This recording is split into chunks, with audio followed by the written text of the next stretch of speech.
So remember that inclusion-exclusion principle? The probability of the union of two events is very similar.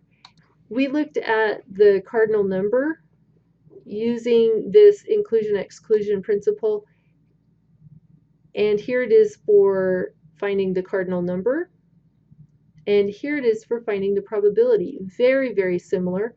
If we have an intersection here, we can find the probability of A plus the probability of B and subtract off that part in the middle, which is the repeated probability, that when we add up those two A and B probabilities, that will give us the probability of A union B. And we can use that on this problem to find the probability for A union B by finding the probability for A plus the probability for B minus the probability for A intersect B. And to do that then, probability for A is going to be 4 out of 52 because there are 4 kings out of 52. Probability of B is going to be 13 out of 52.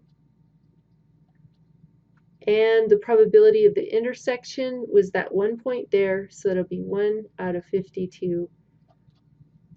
4 plus 13 is 17, minus 1 will give us 16 out of 52, which is the same thing we got down here thinking through it. Sometimes we know the probability for A and B and the intersection, but we don't know the probability for the union, and we can't write it out this way always.